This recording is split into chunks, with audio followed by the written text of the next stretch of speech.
Hello दोस्तों, आज मैं एक पिता की कहानी आप लोगों से शेयर करूंगा। यह दिल को छू जाने वाली स्टोरी है। एक पिता के जज्बातों की कहानी है। इस कहानी से आप लोगों को बहुत कुछ सीखने को मिलेगा।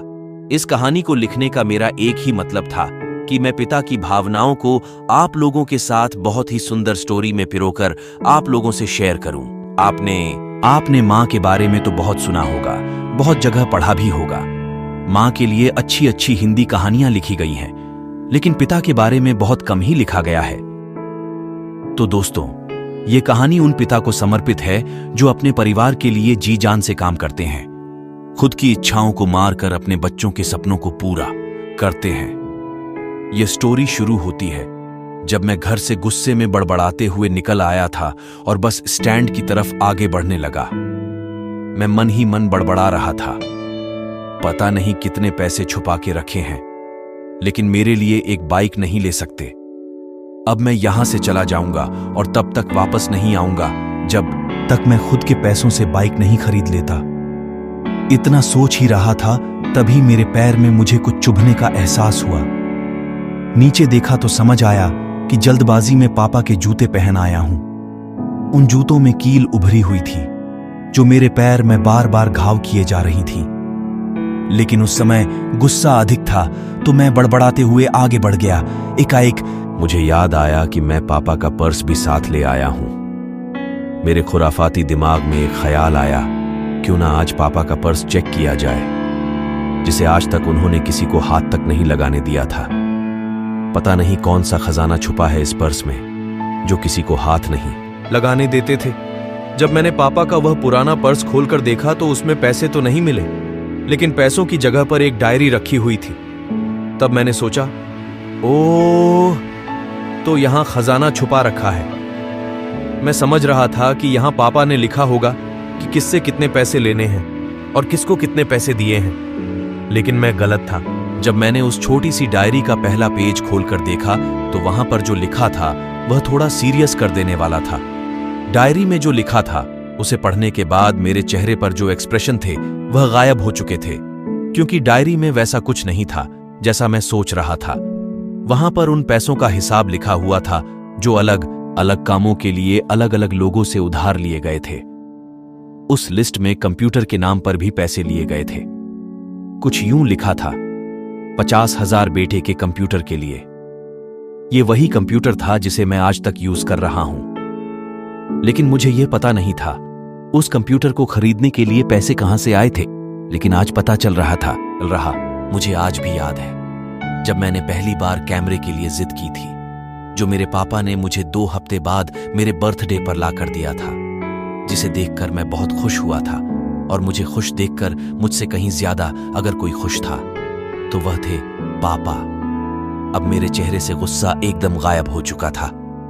जब मैंने आगे का पन्ना पलटा तो वहां पर कुछ इच्छाएं लिखी हुई थी। पहली जो विश थी उसमें जो लिखा हुआ था, अच्छे जूते पहनना। यह बात मेरी कुछ समझ नहीं आई। तभी मेरा पांव अचानक सड़क पर भरे हुए पानी पर जा पड़ा और तभी मेरे पांव में कुछ गीलीपन होने का एहसास हुआ। जब मैंने जूता उतारकर देखा तो उसका तला टूटा हुआ था। यह देखकर मुझे डायरी में लिखी बात याद आ गई। तभी मुझे माँ पापा की कही बातें भी याद आ रही थीं कि कैसे माँ जब कहा करती थी पापा से, अब तो जूते पुराने हो गए, नए ले लीजिए, तो पापा अक्सर यह कहकर टाल दिया करते थे, जूते अभी और चलेंगे, अभी कुछ दिन पहले तो लिए थे। मुझे आज समझ आ रहा था कि कितने दिन और चलेंगे। साथ ही साथ यह भी समझ आ रहा था कि पापा पर्स को क्यों छुपाकर रखते थे। तभी उस डायरी को पढ़ते हुए बस स्टैंड पर पड़ी बेंच पर आकर बैठ गया। अब उस डायरी का आखिरी पन्ना बचा हुआ था। उस पन्ने को जब मैंने पलटकर देखा तो वहां कल की डेट लिखी हुई थी। तारीख के नीचे लिखा हुआ था 50,000 रुपए बाइक के लिए। बस इतना पढ़ा और दिमाग सन्न रह गया। अब मेरे मन में कोई शिकवा गिला नहीं बचा था। बस मेरी आंखों से आंसू चले जा रहे थे। मुझे आज तक नहीं पता तब मैं क्यों रोए जा रहा था। अब मैं जल्दी से घर की तरफ भागा, लेकिन जूतों की वह कील पांव में अब तक घाव बनाने में कामयाब हो चुकी थी। मैंने जूतों को रास्ते में ही निकाल कर फेंक दिया और भागते लड़खड़ाते हुए घर जा पहुंचा। लेकिन पापा घर पर नहीं थे। मैं समझ गया वह कहाँ थे। मैं सीधा पास वाली बाइक एजेंसी की तरफ भागा। पता नहीं आज कहां से इतनी ताकत आ गई थी कि मैं भागते हुए थक नहीं रहा था, और वह भी बिना जूतों के नंगे पैर।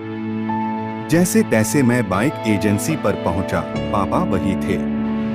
मैंने पापा को दौड़कर गले लगा लिया और मेरी आंखों से आंसू रुकने का नाम ही नहीं ले रहे थे। पापा को समझ नहीं पा रहे थे आखिर हो क्या रहा है, मैं क्यों रो रहा हूँ। मैंने पापा से कहा, पापा मुझे मोटरसाइकिल नहीं चाहिए, आप अपने लिए जूते ले लीजिए। अब आज से मैं जो भी करूंगा अपनी मेहनत से अपने बलबूते पर पढ़कर करूंगा। दोस्तों बस इतनी सी थी ये कहानी। यह लिखते हुए आज मेरी भी आंखें नम हुई है। मैं आज आपसे कहना चाहूंगा, ठीक ऐसे ही होते हैं हमारे पिता। हम अक्सर देखते हैं कि हम अपनी माँ से हर बात शेयर करते हैं और माँ भी इसके बदले में हमें बहुत प्यार देती है। लेकिन एक शख्स ऐसा भी होता है जो हमें छुपकर प्यार करता है। वह होते हैं हमारे पिता। यह परिवार में एकमात्र ऐसा व्यक्ति होता है जो अपने बच्चों से उन्हें बिना जताए छिपकर प्यार करता है, खुद की इच्छाओं को मारकर बच्चों के लिए सपने देखता है और उनकी खुशी में ही खुश हो जाता है।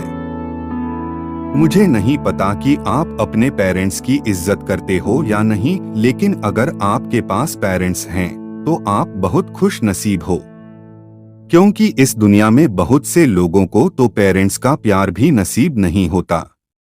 अंत में मैं यही कहना चाहूंगा कि माँ बाप की भावनाओं का सम्मान करें। मेरा इस पोस्ट को लिखने का मकसद यही था कि मैं आपको पिता की फीलिंग से रूबरू कराऊं, क्योंकि माँ के बारे में लेखकों ने बहुत कुछ लिखा है, लेकिन पिता के ऊपर कोई नहीं लिखता। इस कहानी को लिखने के लिए मुझे अच्छी खासी मेहनत करनी पड़ी है।